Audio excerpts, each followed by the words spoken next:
They're probably all muted. Let me unmute them. Hello. Good evening, everyone. Hi. Hi, everybody. Hello.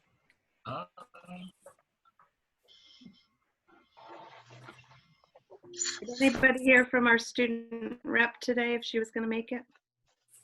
She's planning on coming, but she's not here yet.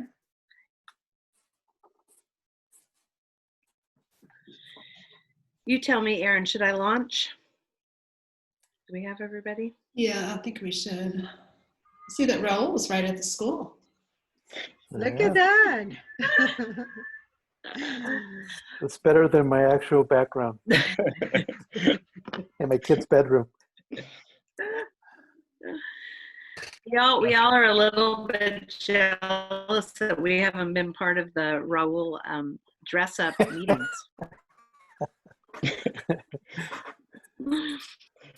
Okay, I think I'm going to go ahead and start. So we're going to reconvene to open session at 6:04. There were no actions taken in closed session, and so we'll start with a roll call vote. We did decide that when I'm doing voting yays and nays that we're going to raise our hand rather than talking on top of everybody. So when I'm asking all in favor, just go ahead and give me a hand wave. But roll call, we'll go ahead and let you chime in. So Trustee Clerk Reed. Here. Trustee Lopez Jones. Yeah. Trustee Maxfield. Here. Trustee Galindo. Here. And Student Representative Cazares is not here quite yet, but she may join us. Okay, you don't have to stand because I know everybody probably got themselves all situated into a place that works for you, but Paula's got us all ready to do the Pledge of Allegiance.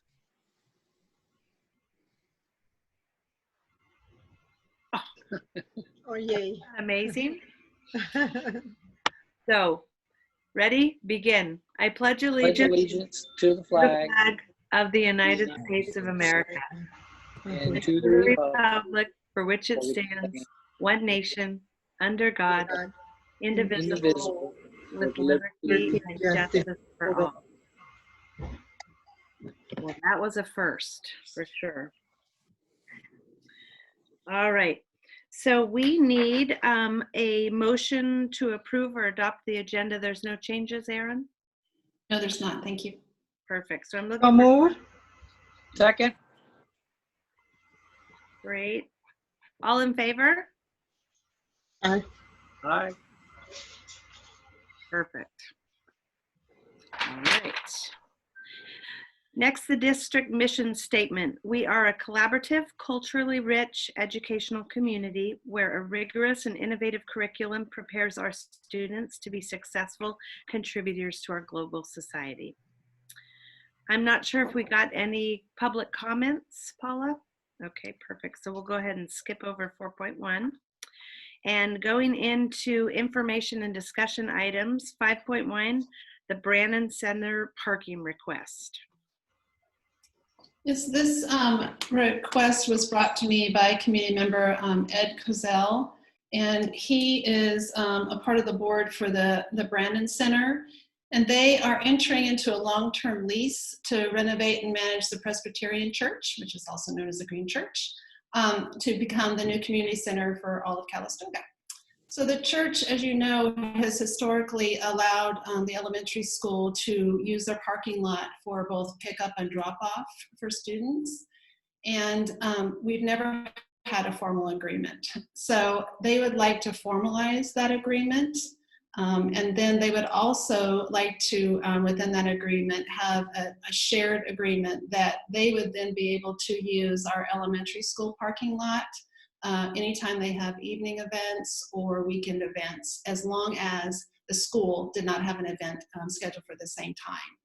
So that would help hopefully mitigate parking in that neighborhood, and so he thinks that would be favorable to the neighbors. And I don't see any particular reason not to do it. I'm grateful that they've been so good to the district for letting us use their parking lot, and I think it would be good for the whole community. but I wanted to ask you before I bring a agreement forth, if you have any particular suggestions or concerns that you would like me to include within it.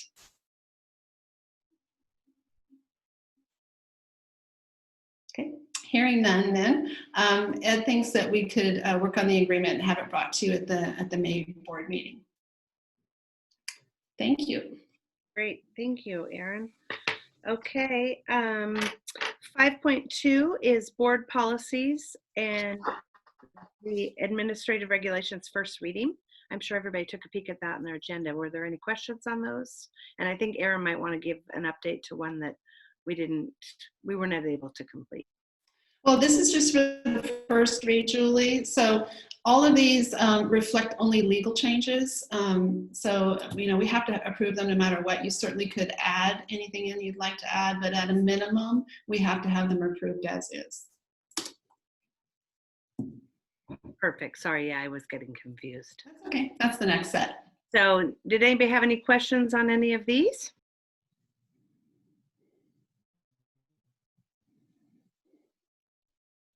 Perfect. Then we'll go ahead and move on to reports. So we'll start 6.1 with Calistoga Elementary School. Nicole, take it away. All right, good evening, everyone. I hope you can hear me okay. It's a little bit of a longer board report because we've had quite a few shifts in the last few weeks. With regard to goal number 1, which is ensuring academic excellence for all students. For CES, since the school closure, we really moved in 3 phases, kind of week by week.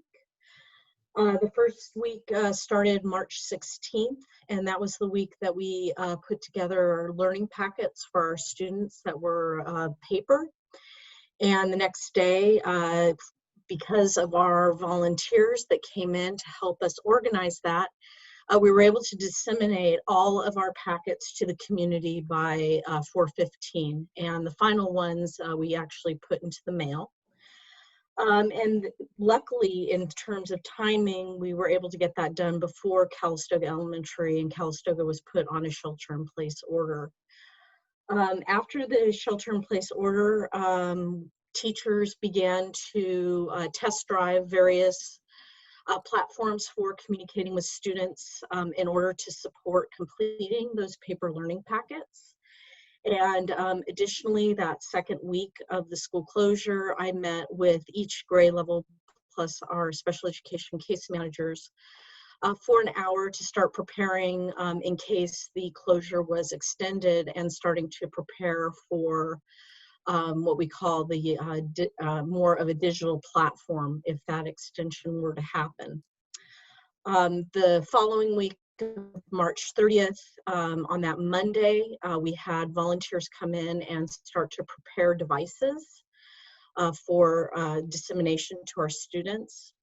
We made the decision that for grades K2, because there are so many paid learning apps on those devices, that it would be best to give every student an iPad, and then they could use those iPads to enter into Lexia and Dreambox and put their credentials in there. We have found in the past when we've tried to put them on a parent's device, it takes a really long time and sometimes it just doesn't work. Then our decision for 3rd grade was to give every 3rd grader a Chromebook, and mostly because this was a new technology for that grade level. And so they were used to that system and could also find their applications. And then for grades 4 through 6, we did make it optional because some students did have access to devices.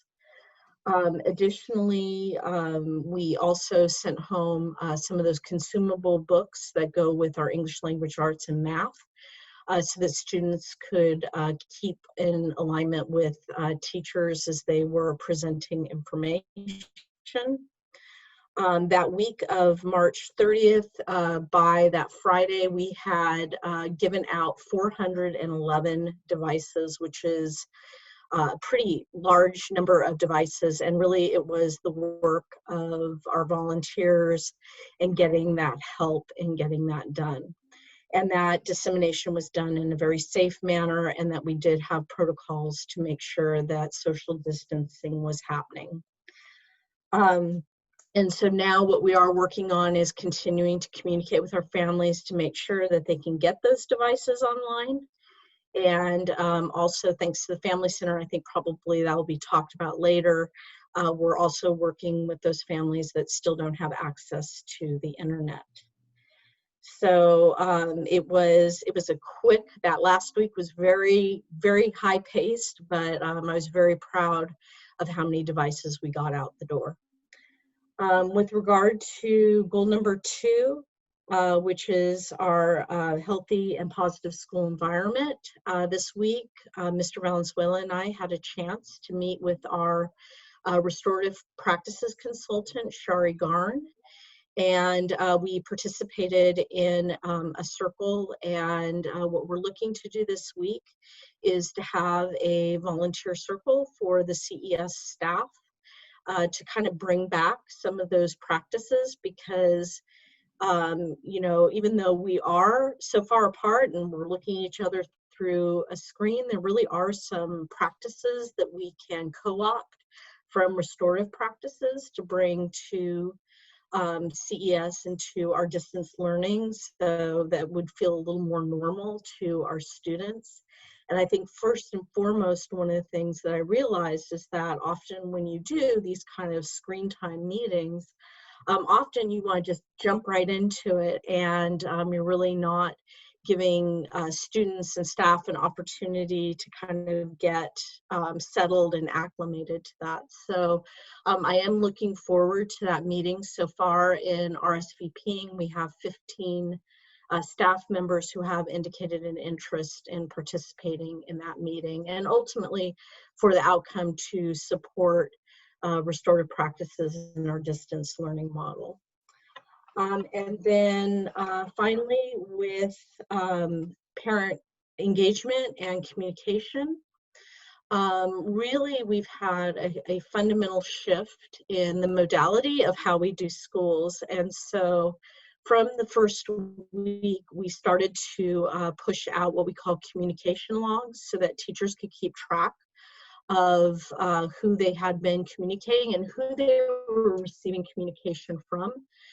From that, the second week, we developed follow-up logs where administration and paraeducators followed up with those families and really tried to troubleshoot what were some of the hindrances for communication. In some cases, it was, I don't have a device, or in some cases, it was, I don't have internet, but that allowed us to be proactive in planning for that technology dissemination. And really from what I've seen from the data, the first week, it was pretty, it was a very large list. By the second week, we started to account for more and more students. And now when I went back this past week to really look at those follow-up lists, pretty much on average, those lists had gone down by 50%. And today, when I pushed out those lists to teachers to look at again, they've even reduced it even more. So hopefully by the end of this week, I am meeting with each grade level for an hour. And so hopefully we can relook at those lists and maybe have to add some names, or maybe even take away some more names. So that's what's going on at CES. Do you have an estimate of how many of our students are still without devices? At this point, we have not gotten any more requests for devices over the past week. On April 3rd, which was a Friday, we did a final all call to our families saying, if you need a device, we're going to be here till 1 o'clock. And so we did end up having 5 more families come in. And for various reasons, everything from, I didn't realize that they were going to be sharing my work computer, or the computer just died at home. So I have a feeling that probably next week we'll get a few more, but really with 411 devices out, the elementary is pretty covered. Now, there's still some work to be done with the internet piece, although I think we've made great headway last week as well. But obviously you're keeping a list and making sure you're checking off everybody nobody's fallen into the cracks of not. Yes, we have a spreadsheet, and we actually issue a device to each student, and we have a device number so that when things come up, I can immediately pull it up, and if it requires an IT ticket or it requires a switching out of devices, I can go ahead and take care of that. That's amazing. Really a lot of work. Thank you so much. Well, it certainly took a village. I do have a question, Nicole, and probably this question is also going to be for Mr. Guerrero. But I know that, is there any sense of the percentage of parents and children who are, actively participating in the sessions with teachers and things like that? That's one. The other thing that I'm curious to know if there is, a follow-up system where, we need to make sure that the parents are, understand that they need to help their children connect and be able to do some work, that is assigned and all that. And I know it's really hard for some of them, but it will be very important if we have a way to do that. And, I have some staff at the family center that can be very happy to make phone calls and, talk to parents and say, hey, what are you doing? Are you following up and all that? So from Calistoga Elementary's perspective, one of the benefits of doing the technology distribution was that I was at the front of the school, and it really gave me an opportunity to connect with each of the families, because this is a huge shift for our families, especially if they don't have a lot of experience with online work, if they don't have a lot of experience with internet. And so in some cases, it was informational for families, and even things like questions of, well, why should I take a computer if I have a consumable workbook? Can I just give the workbook to my child and they just fill it out and we're done with it? And so I took it as an opportunity to really philosophically explain the goals and how the device was going to help the student.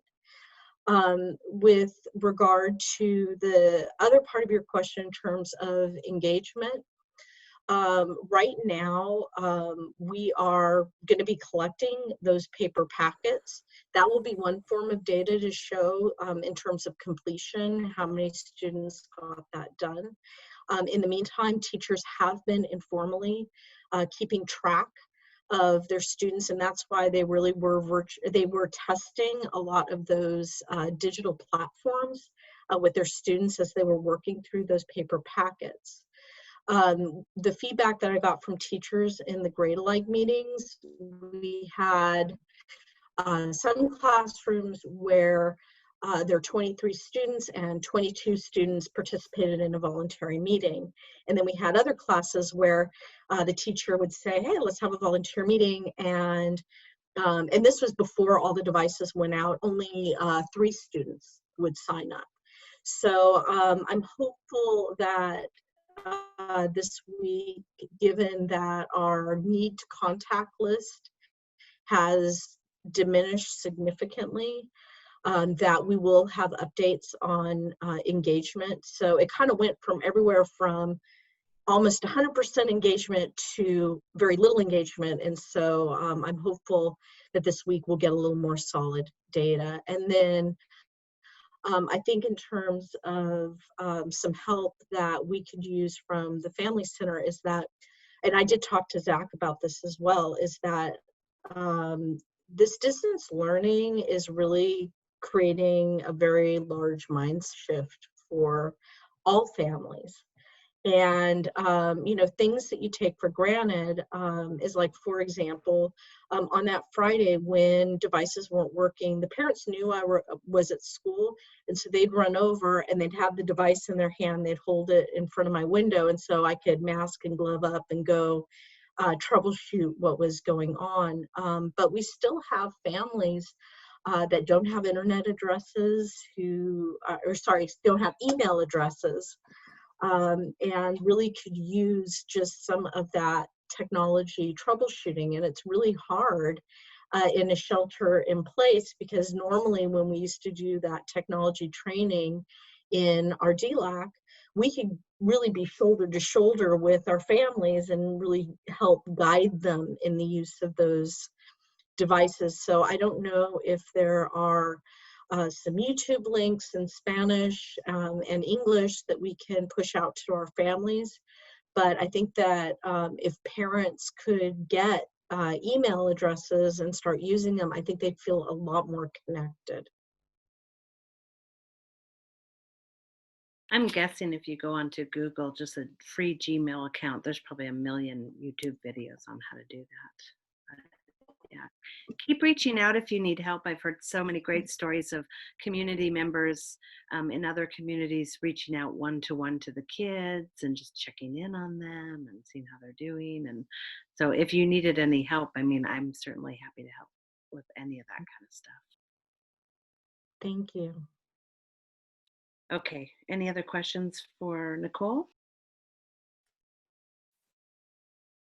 Okay, then we are going to move on to Raul. All right. Hello, everybody. Well, I'm going to start with LCAP goal number 2, which is to provide a safe, healthy, and positive school environment, because that's been really our focus here in the last few weeks. It's really hard to believe that since the last board meeting that we had on March 2nd, at that time we were talking about our upcoming WASC visit. We were talking about the PK, parent education that weekend. And then in school, you know, after a successful WASP visit, we're looking forward to all the activities that spring brings to our high school and junior high campus. You know, the spring sports were practicing and scrimmaging, and we were planning, of course, for our prom and, of course, our graduation. And then 10 days later, we're looking at school closures. We're looking at, you know, how can we better support our students from afar. So our focus really has been now on that. Our goal number 2 is distance learning, the best approach to take to continue to provide a safe and healthy, positive school environment, but at the same time, still having the focus on trying to give them the best education possible. Excuse me. Of course, then that leads into LCAP goal number 1, which is ensuring academic excellence for all our students. The staff has really embraced the idea of moving in this direction. You know, we didn't really have a choice, but the staff is definitely working hard to reach out to all our students. That all our teachers have now created Google Classrooms to make sure that we have a similar platform in place that students can access. We distributed, as Nicole mentioned, we also distributed Chromebooks at the high school for 3 days. And that was, again, teachers coming in and staff members coming in to volunteer. And we gave out 184 Chromebooks to families that needed an additional Chromebook. So we're trying to also maintain enough flexibility and autonomy to allow our staff to be able to manage everything that with this new approach has brought onto their household as well, the same as our students. So a lot of our instructions has been not necessarily direct instruction, but it's something that they're recording, and the students have access to it whenever it's possible for them. So we're allowing that kind of flexibility with our students. Going on, you know, today was a great day for professional development, and I want to thank Michael for putting this together. Our staff really embraced that idea to look at other or how to better be prepared for this distance learning. And we're looking forward to the district distance learning plan that I think will create more of a clearer picture moving forward to our families, but also to the staff. And then in LCAP goal number 3, increasing parent engagement and enhanced communication. This is another area, of course, that we need to rethink how we do things. I did try my first Zoom coffee with the principal on the first Friday of the month, and I had 0 participants. So I don't know if they were coming in for the coffee or for the conversation before, but nobody showed up. But it comes to the point that, that's probably not the best approach to reach your family. So I continue to do the weekly bulletin, kind of morphed into a different, now it's the distance learning kind of message that goes out once a week. And I also made my first YouTube video that went out to seniors. And that's, again, trying to get input and trying to communicate with the senior class that I'm thinking about them, and trying to get information from them as well for their ideas on activities that we normally do in the spring.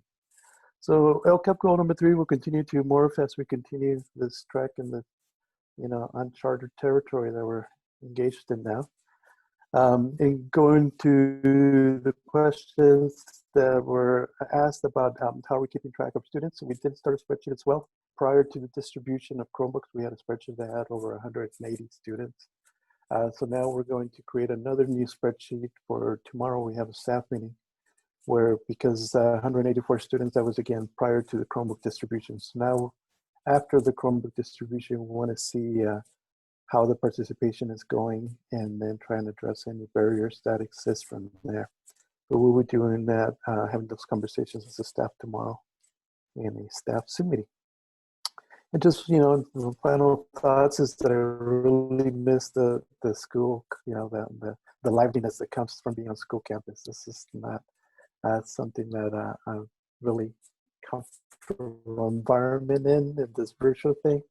I'm more of, the handshakes and meeting and greeting people. But it's definitely something that we have to do for the time being for the safety of all involved. So I'm still here trying our best. I would love to see that YouTube video. Oh, you gotta ask your daughter.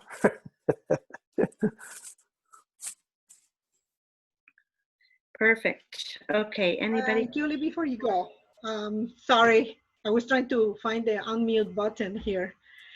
So one of the questions that I've been receiving a lot from parents is graduation. What is going to happen with the senior class?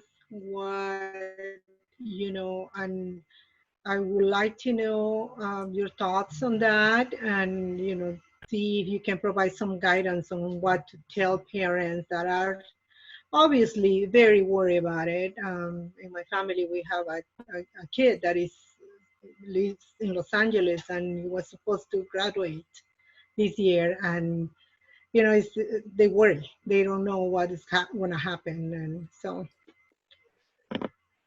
And I wish I had a clear answer, but of course, this is all new things. Based on the survey that I send out to seniors, I have 36 seniors that have taken that survey already. We have 55 seniors in the class. And the majority, about 80%, are not interested in a virtual type of graduation. They rather try and wait and see if the shelter in place is lifted, so that at a point that we could then have an actual graduation in person. So those are all, again, from the survey, was trying to get ideas from students, but also we're gonna have to take it as the days kind of go here in the future and see how things transpire, and see how long this shelter in place is going to last, and then see our possibilities there. So one thing that was canceled definitely was the senior trip, obviously, to Disneyland. So they all know that's canceled, and I think they're getting a refund for that. Yeah, that's correct. And initially we were trying to hold on to that a little bit longer, but now it's the company that canceled for us. Just to see, if one of the questions of the survey was also about the senior trip and about prom, if they're willing to postpone it into the summer or into future dates. And again, the majority were willing to do something like that, but now it's the company that canceled the trip. Sir, in regards to graduation and other events on the horizon, what deadlines do you have to make a decision one way or another? Is there any potential deadlines? I know nothing's certain right now with the uncertainty of our the COVID-19 situation. But what deadlines are there, or prospective deadlines? Right. Well, we now know the senior trip is canceled. So promise canceled too because it was within the dates that were closed. But in terms of looking for potential opportunity to have an actual graduation, then we really need to wait and see if this shelter in place is going to get extended. And those are conversations that we've been having with Aaron as a team of district administrators. But again, I wanted to take get a feel from the students if they were willing to postpone it and how much longer were they willing to postpone, because I know some of them will be going on to college or other endeavors after the semester is over. So we're open to the possibility of extending it, and to June, July, August, if it allows us. With of course, I haven't talked to Aaron about that. That's going to be a decision that we're going to make as a team. And again, from the survey, the students, about 80%, it was 77% were interested. Let me look at it real quick. I have it right here. Well, In terms of graduation, 78% were interested in having it after the shelter in place is over, and 8 were maybes, and 14% said no, they were not interested in extending it. But the virtual graduation, I put a question there if they were in favor of a virtual graduation, and almost 80% said that they were not interested at all in virtual graduation. So, Raul, the only thing I see, I mean, shelter in place gets lifted, but then, they're going to limit size of gatherings, so, okay, you can have 50 people. Well, that won't do, we have to wait and see until they, and maybe it may be, July or August. Right. We don't know. We potentially, some ideas, and again, this is not something that I share with other people, but it could be potentially we have to be creative in some way, where we limit it, or we have a drive-through kind of graduation, or somehow to acknowledge the work of the students, but with the course keeping the safety of all involved. Right. It's a drag. Yeah, it's a bummer. So. Okay, any other questions for Raul? Thank you so much, Raul, for all the info. And then Miss Alexa, welcome to the meeting. Good evening. You're on. I would like to thank all of the volunteers that helped at the craft feed this year. Volunteering at the craft feed was a new experience for me, and luckily I was waitressing alongside Mrs. Lemaire. She helped me throughout the night, which I am truly grateful for. I would gladly volunteer at the craft feed again in the future. This event was very important for the ASB class because it would have covered the rest of the expenses for prom. As you may know, prom will be canceled due to unforeseen circumstances. The ASB class will figure out what to do with the money that we earned, because we still don't know if we want to invest that money next year or if we want to somehow use it this year, as Mr. Guerrero was saying, like using it for a postponed event. On another note, I have reviewed the survey results for possible schedule changes, and 53.6% of students that took the survey did not want to make any changes to the schedule. The schedule this year has helped a lot of students and teachers. Many students and teachers said that they have extra time to complete their work. They are less stressed out and feel more productive. This is helpful, especially for the AP classes that work hard to earn college credentials. It is best if the schedule is left as is. And I would like to thank Mr. Guerrero for taking the time to help me understand the survey results. Thank you. Great job. Super job. Thank you for all the info. How are you doing? Are you hanging in there? Yeah, it's just kind of stressful trying to keep on top of all my work, but I'm hanging in there. Good. Good. Anybody have any other questions for Alexa? No? Okay. All right, moving on to Mr. Michael. Okay. It's been a busy month. Positive and focused on solutions, but very, very busy. It feels like we, the world hasn't stopped on, normal business operations that need to be taking place. So it feels like we're carrying those out while transitioning to distance learning, which has felt like reinventing a lot of different wheels at once. So we're carrying on with HR functions and payroll and updating employee benefit information and credential information, and so that's all still happening. We posted our vacancy notices for the summer and for next year. We were in the middle of a STRS audit when in-person school was canceled, and there was some discussion with the auditors and with STRS around, should this continue? And we could have just kind of stalled it out and stopped with what we had submitted so far, but we decided to complete it in the best way possible. We got the information in along with some really great help from our payroll technician at Napa County Office of Education. And I think that's for the best. The STRS audit is really beneficial to us.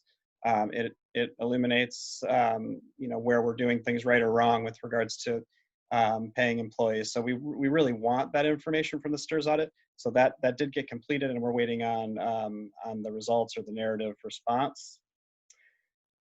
We rescheduled, or for the time being canceled, the professional development on culturally responsive instruction, as well as mathematics support from West Ed, which is disappointing. I think, these are things we still believe are important and even essential, and I think they will occur. But for the time being, they need to be on hold. So, I think the culturally responsive piece, we spent months planning that. So for now, that will need to wait. Now is just not the time to do that work. We created a distance learning plan, which is guidance for students, families, and staff. It was shared and discussed with staff today. It will be sent in email and in paper copies in the mail in both English and Spanish to families later this week. With particular attention on how we support our students who need additional support, especially our English learners, our special education students. We've done a tremendous amount of work around special education. This is a part of our work that is, very, very detailed, meticulous plans for students, which lay out the services that they get, which don't make much sense in a distance learning environment. So we've had to think real hard and get feedback about how that will look. And I think we've got a very clear direction moving forward. Today's PD day was I think successful. We very quickly made a transition to the content being that which would support distance learning, and we'll send a survey out to get some more feedback from staff on where the day was successful and not, and inform future planning. In general, I think we've done a great job thus far of transitioning to distance learning. Our staff has been very quick to adapt. We were very quick to get technology in the hands of our student, prepare professional development for staff. Collaboration among staff and with site administration has continued. And overall, I think recognition should go to staff throughout the district, to classified, certified, management. I mean, it has been impressive to see how hard people have worked, how flexible everyone has been during really a historical event. So some next steps for us, collecting feedback on today's PD.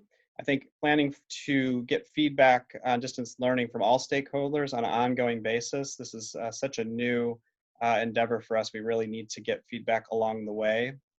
I've been impressed really with the high level of collaboration from all the way from the top at the CDE through our own staff. CDE has produced some actually really good information that's been very helpful in providing guidance. We've collaborated with neighboring districts, the County Office of Education, North Bay Schools Insurance Authority, other professional organizations. Thank goodness for Zoom. I've had more Zoom meetings in the last couple weeks than my entire life, but the meetings have been really effective, focused on problem solving and figuring out how to move forward. And there's just been a widespread willingness I've seen everywhere on willingness to share knowledge and information, expertise, and also just willingness to get into a meeting and problem solve and try to figure out how this is supposed to work. I'm very optimistic about what we're doing with distance learning. It's not going to be the same type of education as in-person school. And I think educators throughout the state are concerned about the potential loss of learning. But we've transitioned pretty quickly, and I think we're moving into a phase of refining how we deliver lessons, how we give students feedback, and I think we're poised to be about as effective as we can be. I think shortly we'll move into the phase of thinking about how we ultimately prepare for students to have a successful return to school, how we support students who've missed standards, who've missed instruction, how do we boost learning? These are going to be difficult and important questions, and how we'll continue to hire exemplary new staff. You know, I think we have, as a small district, a very personal touch to our hiring process, and I don't anticipate we'll be able to do in-person interviews this year. So what does that look like, and how can we continue to hire great staff under these conditions? And that's what I have for you. It's been, like I said, a very busy month. But I think, you know, all in all, an effective month in doing the things that need to be done to make sure that our kids get served. That's amazing. Anybody have any questions?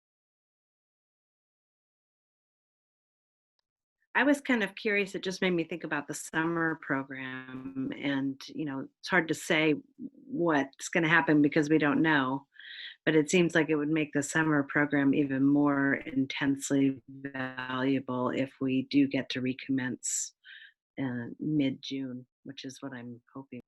I agree. So far, you know, we've posted those positions, so we will be prepared for the summer program, whatever it should look like, and we'll continue to monitor the timeline. The best education, I think, is in-person education. If we can do that, we want to do that. If we can't do that, then what is the alternative to that? But I agree with you that that summer learning will be very important to making sure that kids are they show up next year prepared. Also, I was going to say that I bet that the few that were not as supportive of the program, I know we had a lot of people in the Family Center, did a lot to get people excited about it. I have a feeling that the parents will be even more excited about it if it happens and the kids are able to attend. I hope so, and I think, you know, we'll have to discuss how we get feedback from families about that, and what the interest is in summer school, because I think you're right. It's essential that we give students as much learning as we can. Anybody else have any other questions? Okay, then we are going to move on to Maureen. Go ahead, Maureen. Good evening, everyone. I am going to first talk about attendance. CDE came out with some guidelines for attendance reporting after all of the school closures. And what they have decided is that schools will report attendance for both the second period attendance report, which usually is through April, and also annual attendance, which is the whole year. Instead of doing April and June this year, we're going to be reporting all of our attendance through the first 7 months of school, which is through February 28th for Calistoga. So the state does not expect any kind of attendance reporting during these school closures. Of course, we as a district want to still make sure the kids are getting online and doing their work and focusing on distance learning. Right now, about this time of year, we usually report to the board on the Citizens Oversight Committee. This has been a very difficult committee to form. We have had one applicant over the last year, and we have 7 vacancies we need to fill.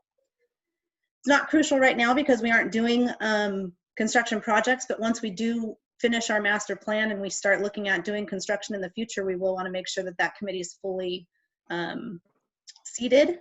And as always, we constantly have advertisement on the website. So again, I know I talked about this last year about this time, but if you can think of anyone that would be a good participant on that committee, send their name my way and I will try and reach out to them.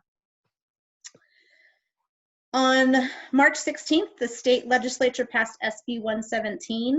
This released $100 million to school districts to deal with COVID-19 expenses. It amounts to about $17.37 per ADA, and Calistoga is going to receive about $14,542. These funds can be used on anything from cleaning supplies to labor to do the cleaning and other things related to COVID expenses and food service needs, as well as distance learning needs. So that will, and they're actually releasing the funds immediately. So We've already got it budgeted and we're already spending the money because we've had a lot of expenses due to COVID-19.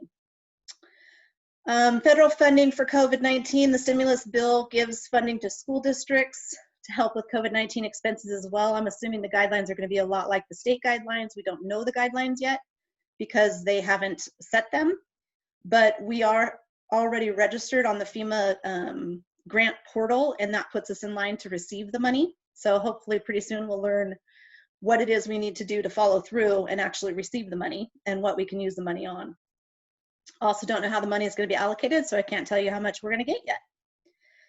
But if you do remember, in 2009, the federal government gave funds called ARA, and each school district received ARA funds that were pretty much unrestricted in how you spent that money. This funding is only about a quarter of what the ARA funds were for school districts, so we're not going to see nearly as much as we saw in 2009 when we went through that recession. And this recession, or this is probably going to end up in a recession, and we probably will see that it's going to be a lot deeper than in 2009. As Michael mentioned, everything's still happening. Business operations are still happening. Escape is still happening. We're implementing strongly. We're doing trainings about 3 days a week by webinar, as well as setting up our systems. So I've been heavy into that over the weeks. The other thing that's happening due to COVID is we're needing to go through contracts, and we're needing to find out which contracts we keep going on, which contracts we can cancel, and same with purchase orders and POs. And the faster I can get that done, the faster I can get a better picture for us budget-wise to see where we are going to end up in the year, and then developing the budget in the future. As you probably know, things do not look very happy for the next couple of years when it comes to fiscal all around for the whole world, pretty much. Breakfast and lunch have been happening on the go at the elementary school, and food service department has done an excellent job in creating nutritious breakfasts and lunches for our students on a daily basis. Currently, they're handing out over 200 breakfasts and 200 lunches daily. I want to commend Rosa and her team for being there every day, taking the right precautions to protect themselves and our community during this time, and showing up every day to support our students who so desperately need the support right now. And the last thing I want to mention is I want to share my gratitude tonight. I want to share my gratitude with the board. These last few weeks have been extremely difficult on all of us in our community, on our staff, our students. But this team that I work with in Calistoga School District on a daily basis has gone above and beyond the call of duty to take care of our students and our school district. If it were not for our superintendent, we would be in an entirely different place right now. Erin's leadership has truly been inspirational to me personally, and I'm sure to everyone we work with. Her planning and her attention to the details has put our district ahead of most at the state in this point when it comes to distance learning, and that I'm very proud of, and I'm very proud to be working with Erin. I also wanted to thank Michael for his dedication on the curriculum side of things, all the planning that has gone on for his new model of teaching that we're doing online, also the principals and vice principals and their dedication to reaching out to our students and being there for our students through the Chromebook deployment, making sure everybody has been found and located. They've spent countless hours. Chris and his team have worked very hard to sanitize not only Chromebooks and iPads, but our classrooms and facilities as well. Paula has helped with coordination of paperwork that went home with families and mobile hotspots, just her general oversight on the operations of everything and making sure we are staying on top of all these things like board meetings and doing them remotely. Melinda for her instant response time when anything is needed, and her dedication to translation for our parents and our community. She's made a huge difference to our district office, and I'm very thankful she's with us. And Marty and Patty. Marty and Patty prepared 850 Chromebooks and iPads in less than a week and got them all ready for deployment, having to not only help clean them, but make sure they all had cords, make sure they were ready to go, make sure they all worked, make sure we had serial numbers and we could connect those to kids. And they did a fantastic job, and they did it in extremely quick time. It made that transition and that volunteer day of handing out Chromebooks so much easier. Every day I wake up, I'm grateful I get to work with this entire team in Calistoga. We have great teachers and we have a great, great staff. Although we may not be able to physically be working together right now, we're all working really hard to make sure our district comes out of this strong and healthy. And for that, I'm very grateful. That's all I have. Thank you. For sure, I feel the same way. Thank you for that.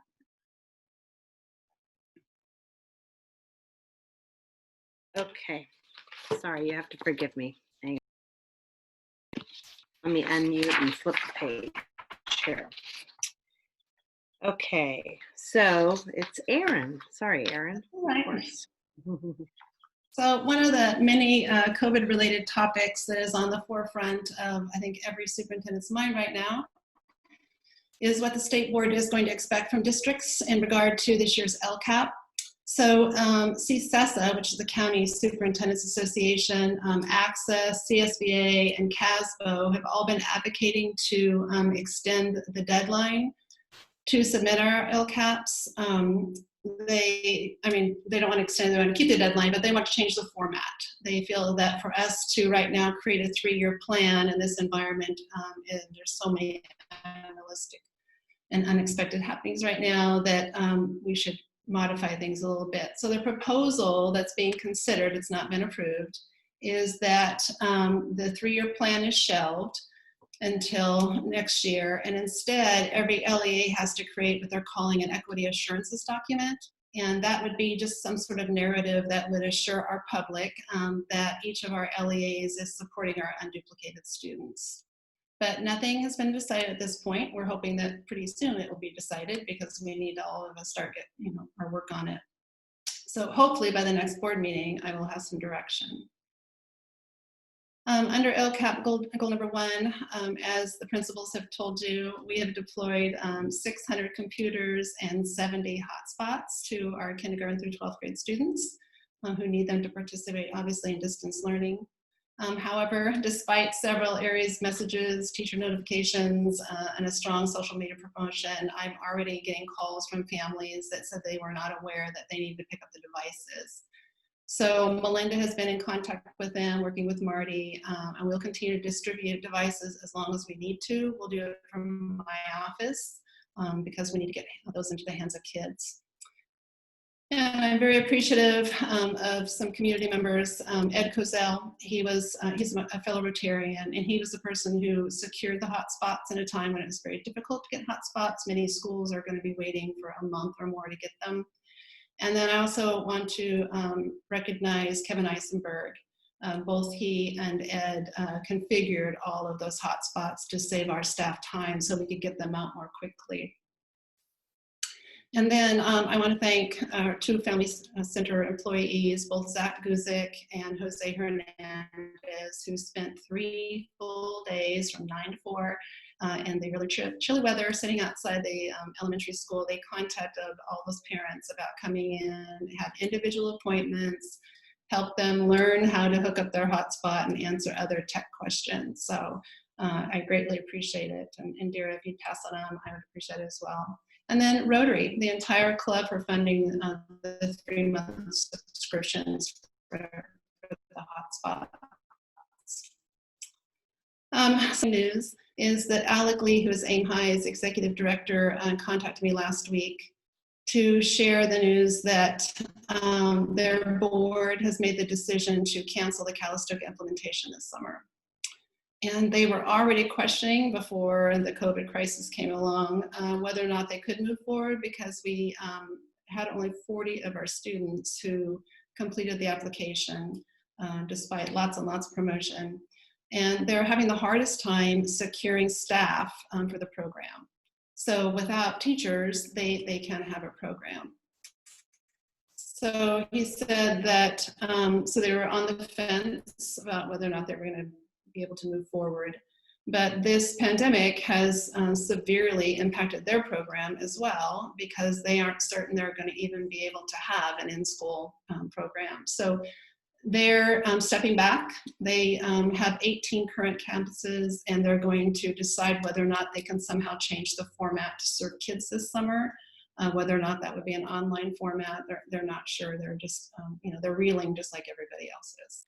So he is interested in continuing talks with us, and if they're going to give an alternative format, he will, keep me in that conversation. And then I also met with the Cal Foundation about our current grant deliverables. So we have to obviously accomplish a certain number of things by the end of the year, and we've done almost all of them. So the person that I work with, Anu, said that not all the districts are in the same position. So she was pleased to hear that so many of them have been done and that we're on course to complete them by the end of the year. And they had, Cowell had pledged $50,000 to Aim High to implement in Calistoga. So she wants to be a part of the conversation that Alec and I are going to have about an alternative. And she said that they would be very supportive because those funds were intended to come to Calistoga. So she said she likes creative thought and she wants to be a part of it as far as any kind of implementation. So that's a ray of hope for me because they certainly have the, the support, the financial support to help with that. Then under LCAP goal number 2, as far as a safe, healthy, and positive school environment, Ian Stanley Posadas, who's the LGBT Connection Program Director, he also contacted me to share that he's going to host a Zoom GSA gathering for our LGBTQ students and their friends in this coming month to support them emotionally. And they are still offering online counseling with a therapist. So our students can access any kind of support that they'd like. And then they're making wellness calls from their staff to our kids who are a part of that club. And then they're going to host some online socials with our LGBTQ youth, not only in Calistoga, but throughout the entire Napa Valley. So I greatly appreciate their support. Then under LCAP goal number 3, parent engagement and communication. As you know, our first PK seminar was held on March 7th. It was an enormous hit. We had 60 parents participating. I heard lots of positive comments. And unfortunately, the pandemic broke loose during that week, right before the second seminar was to be held. So obviously we had to cancel it. The program director has been very understanding because she had other districts obviously in line too for this spring who she's had to cancel. And she said that we would reschedule once the shelter-in-place order is lifted. We had at first said we'd reschedule until May when we thought we were perhaps coming back into school, but I spoke to her just recently and she said that we can push it out as long as we need to push it out. And then lastly, like Maureen, I want to publicly comment our entire district staff on the response to the crisis during this past month. It's only been 4 weeks, but it seems like an eternity sometimes. I'm just overwhelmed by the hard work, the innovation, the cooperation, the flexibility, patience, and I think overall positive attitude that's being exhibited by so many people during a time that has been really challenging and has been frightening for a lot of people. So thank you to our entire WellCap family for all that you continually do for our students. That was it.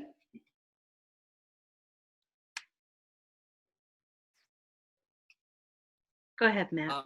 Well, thanks for all those. Yeah, thanks, Julie, and thanks for all those updates, Erin. That's great that PK is willing to be so flexible, and I'm hoping that we can pick up with that. And it's certainly understandable about Aim High if disappointing. But this is a summer where we're going to need so much support for our students, I feel, assuming we can do anything at all. And so if Aim High can't happen in some form, what can we do? So one of the things that they're considering, and this is just all a concept right now, is creating a module that they would give to districts to implement. And so why I was encouraged about Cowell is Cowell could help fund that module. And I think that we would have more success perhaps if we ran the program because we would be using our salary schedule. Aim High salary schedule is significantly lower for summer school than our salary schedule in our district. So I think that we would attract more people locally, more teachers locally, if we were using our own salary schedule to support that program. And their program is extremely structured. I mean, they allow a lot of creativity on the part of the teacher in creating lessons, but as far as the structure of the day, it could easily be replicated by a district if all the pieces went to it. So I'm hopeful that that's the direction that they're going to move. I also know that we have Rick Jones. He's very supportive of Aim High and was extremely instrumental in getting it, as far as it got in the district. So I will enlist Rick's and Elaine's help as well. Great. I'm not giving up on Aim High, no matter what. So is our traditional summer school program pending the lift of our shelter in place, is that still on track for this year? Yes, absolutely, yeah. And I tried today, I participate in the OES calls 3 times a week, and then once a week, Dr. Reluccio speaks just to the superintendents. And so her message today was that her county is going to try to stay in line with the other Bay Area districts as far as when they begin to start lifting sheltering in place orders.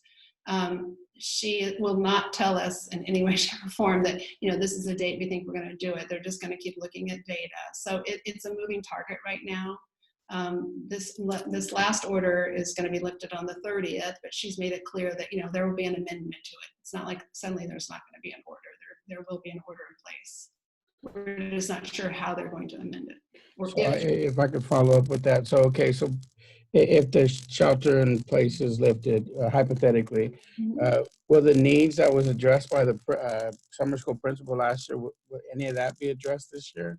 I can't see the need diminishing at all. I can see it just growing. I think it's going to be much bigger, Mark. Yeah, for So sure. we'll have resources and to ensure that all students needed will have a seat. That should be, I would believe, our priority, yes. And with that, I'm muting myself. Okay. All right. Any other questions, anybody? Alexa, you're welcome to stay, but you're also welcome to blip off if you want to. You probably have a lot going on. So it's totally up to you. Okay, thank you so much. You're welcome. Sorry, Paula told me to tell you a while back. And No worries. I got so involved, I forgot. Bye. If you're going to blip off, thank you for everything. Thank you. Okay, so 7.1, I'm going to go ahead and read everything because this is a recorded meeting. So we're doing consent agenda protocol. Actions proposed for the consent agenda are deemed routine in nature and will be enacted in one motion. There will be no separate discussion of these items unless any member of the board, the audience, or staff requests specific items to be removed from the consent agenda for separate action. So what you've seen on the consent agenda, no changes, anybody? If not, then I'm just looking for a motion to approve the consent agenda. So moved. Second. I'm going to take Indira on that. All in favor? Aye. Perfect. All right. And that is a roll call vote. So go ahead, hit your space bar to say aye. Aye. Clerk Reed? Aye. Trustee Lopez Jones? Aye. Trustee Maxfield? Aye. Trustee Glindo? Aye. Perfect. And we have lost our student rep, and so we'll put not available. Perfect. So that leads us into 8.1 action items. So protocol for action items includes staff presentation, questions from the board, public input, deliberation by the board, and voting by the board. During public input, there will be a 3-minute limit per person. So we don't have to worry about that. So 8.2 is the agreement with Michael's Transportation Services for home to school transportation. And I think that is Maureen and Chris. Is that right? Yeah, I can start. As you're aware, Napa Valley Unified is not going to be renewing our transportation services contract for the upcoming school year. In order to avoid any disruption in our home to school transportation, we need to at least get a bus driver secured. PTI, Public Transportation Information, is a group we brought in to kind of go through our transportation needs and give us a report and a recommendation. And they're still working on that, but we do know that they are recommending we secure a driver right away. And their recommendation is that we use Michael's Transportation as kind of the stopgap measure while we kind of get things worked out. So this agreement is just to secure that driver so that you know, we don't lose them if we wait too long for them. So yeah, we're just asking for the board's approval on that agreement. So I don't know if Maureen has anything to add.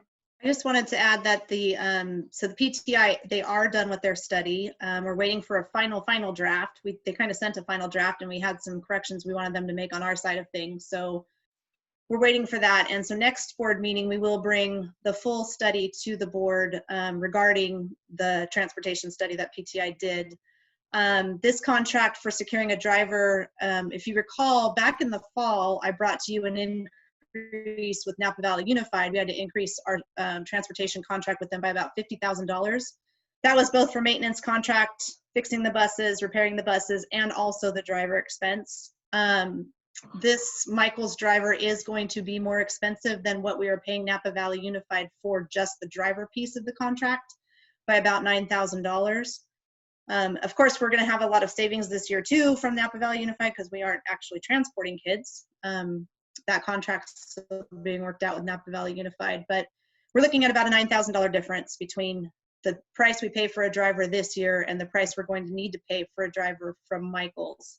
We don't really have a lot of other options at this point. Michael's is the one to go with, and we want to secure this contract with the date that's on the contract because that gets us in line and gets us a driver before other school districts may be calling to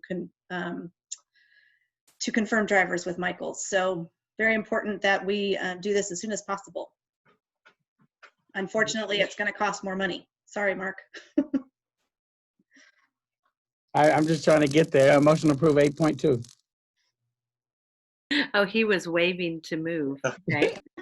Quit talking, Maureen, and let's just vote. No, I was just curious, but we don't hire him until we actually need him, though, correct? Correct. And they're fully aware that it's for all of next year, not this year. They know that we are out of school from this year until June. Okay, go ahead. So Mark, was that your motion to approve? And Jeff? Second.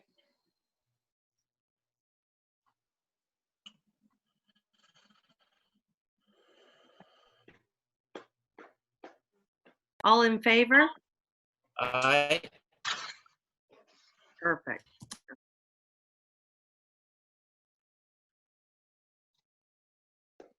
Okay. Moving on to 8.3, the agreement with Sonic for our E-rate services.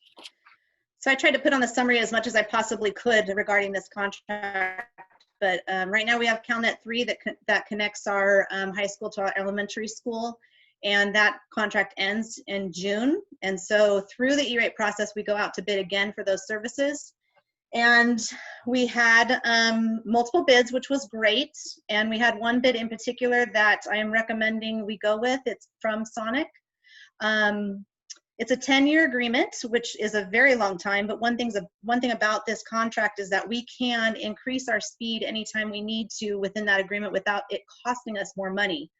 And with all the other bids, it would have cost more money to increase speed with them. And I know that's obviously going to come up in the next 10 years because we probably won't get through the next 10 years with the speed we are at right now. But the recommendation is to go with Sonic for a 10-year agreement. It costs about $1,260 annually after our E-rate discount of about 80%. So of course, the contract is a lot more than that, but we do get E-rate discounts of 80% on the overall amount. And so that is what costs $1,260 annually. The other bids came in between $1,680 and $1,746. So not only do I think they're the best company to go with because of what they offered, they were also the least expensive. Is anybody else in the counties using them? St. Helena actually uses them, and according to the E-rate consultant who also works with St. Helena, they're very satisfied with them. Perfect. Good, good. Any other questions? Great, then just looking for a motion to go ahead and approve the agreement with Sonic. So moved. Second. Great. All in favor? Perfect. Great. Okay, 8.4, agreement with Persinger Architects for restroom renovation. All right, so this is to approve an agreement for Persinger Architects to do the design work for the renovation of the junior high restrooms. These restrooms haven't been addressed since the building was built in 1989. I'm sure as a lot of you have seen, the restroom conditions come up and quite a few of the LCAP surveys. It's come up in our facilities meeting, our facilities master plan meetings. The sinks are in poor shape. They're hard to maintain and they're costly. The partitions have been vandalized and torn apart, and we pieced them together as best we can, but we're going to need to replace those. So as part of the project, I'd like to do metered faucets and automatic flush valves to reduce water usage. Hopefully this also hopefully, but it will eliminate the students' ability to keep flushing toilets over and over again to try to flood them and flood the restroom. The design work for the bathroom will basically mirror that of the large gym. The tile colors and the paint colors, the partition colors. Most of the fixtures will be similar. Part of the problem with doing any work in the bathroom is it triggers a DSA approval. If we were to try to do the partitions and just a paint job, the partitions, as soon as we touch those, would require DSA approval. So additionally, the major work we plan to do in the future, generally you have to do ADA upgrades, and that bathroom would likely be hit as something we need to upgrade anyhow. Having that DSA certification also give us the ability to show DSA on future projects that, hey, we've spent this much money on specific ADA upgrades, and it might help us to reduce some of the costs for the ADA upgrades that they'll require as part of the major projects. Kind of like when we did the playground asphalt, we had to do 20% of that total budget had to go to some kind of an ADA upgrade, which is why we ended up doing that drinking fountain, the wheelchair accessible drinking fountain and fill station. So hopefully with this being done, we can use that as a little bit of leverage to try to reduce how much ADA upgrades we have to do on future projects. One thing we do, just from looking at preliminary designs, in order to accommodate the ADA stall that's in there, well, there's one in there now, but it's not quite big enough. We will likely lose one toilet in each restroom. So in the girls' bathroom, there's 3 toilets. We will likely end up with 2. The boys will end up with 1 toilet, but we may gain a urinal if we can fit in there, an extra urinal. Yeah, so does anybody have any questions on that project? Yeah, Chris, so if we're upgrading the bathrooms in the junior high, does DSA then require you to look at all the other ones on site?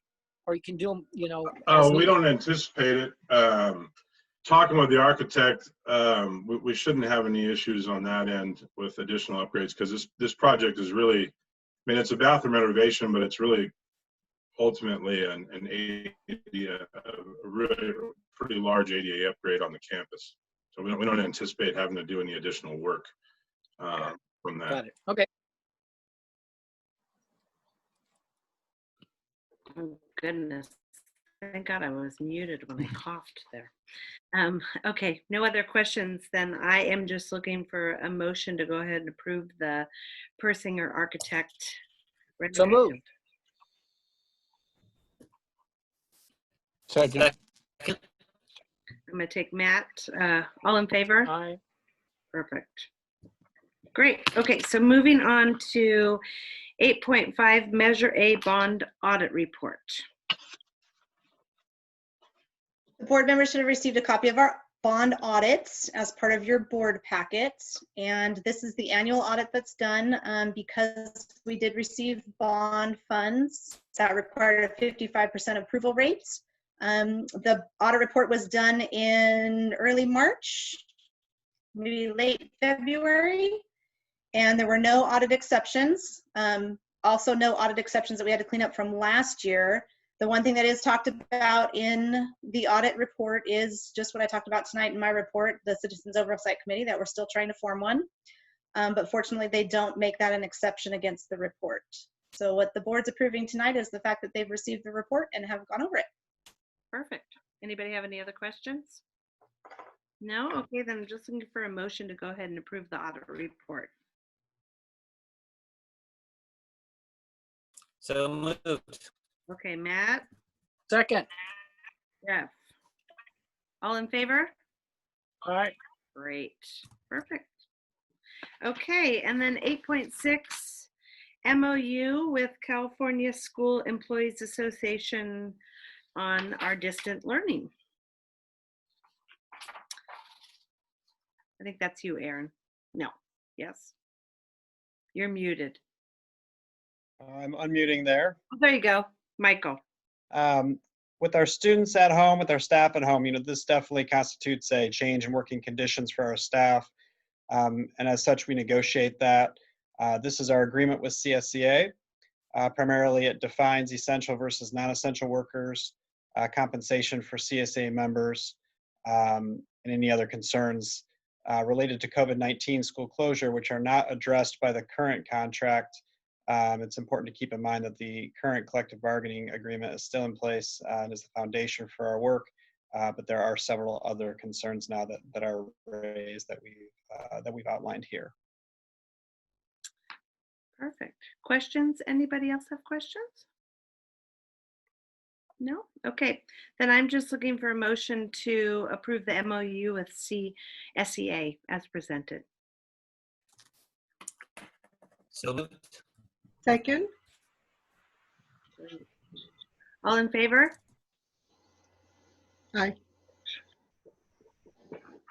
Great. Okay. 8.7, Memorandum of Understanding with California School Employees Association for special education translation services during school closure. This is a related agreement that specifically deals with translation for special education meetings. We have met or will be meeting with every single special education student or family remotely. This is a tremendous amount of time. We have a process for identifying translators, and we have a number of translators in the district, but this need is much larger, and so we've expanded who can translate, and this agreement explains how we do that and the compensation for anyone who translates. Perfect. Questions? Okay, then just looking for a motion to go ahead and approve the MOU. So moved. I'll second that. Second. I'm going to take Indira on that. And all in favor? Aye. Perfect. Thank you. All right. 8.8, board policies and administrative regulations. So these are the ones that we've already discussed last meeting, and now they're just being brought to us for approval. And I think Aaron might want to come in on this for a minute. Yeah, I just wanted to bring attention to the board that there was, Julie, you've got the number of the policy there written on your notes. There was a policy that was discussed at the last board meeting, and Raul was going to be meeting with his staff and getting some input. And so that one is actually not included in this list. I'll be bringing it back in May after he's had an opportunity to do that. Perfect. Anybody questions? No? Okay, then we're just looking for a motion to approve the 4 board policies as presented there. So move. Second. Jeff? Wonderful. All in favor?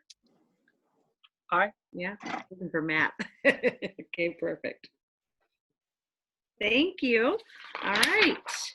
And that brings us to closing items. 9.1 board meeting calendar. So we know that we may have one in between if that pops up. And we said that was likely going to be the 27th. And then the next ones are May 11th, June 8th, and June 15th. And we'll keep doing them the way that we're doing them. If anybody has any feedback on how this could go better, be sure and let me know after the meeting. 9.2 tentative future agenda items, school plans for SPSA and recognition of our retirees. Anything else you want to add on there, Aaron? No, thank you. And there's no need for us to reconvene to close session.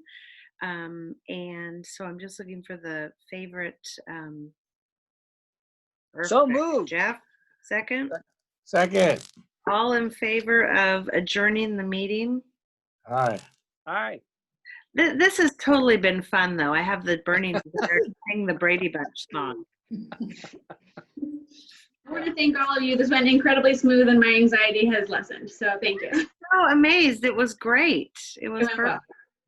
Yeah. Worked out well. Thank you to Paula for setting it all up. Agreed. Oh, Kathy. Kathy finally comes in with a picture at the end of the meeting. I didn't see her. You're deleted. Oh, there you are. There you are. She's muted. I can't hear her. Yeah, you're muted, Kathy. Oh, there she is. There she is. Thank you for meeting and working and working and meeting. You too. You too. Thank you, Kathy. I really miss all you guys. Me too. Me too. I'm just going to keep that notion in mind. Hope so. All right. Okay, Okay. So, Paula, you've got the magic touch to call off. I've been Good evening, advised everybody. to just let people drop everybody. off. So. Okay. Bye. Bye. Bye, everybody.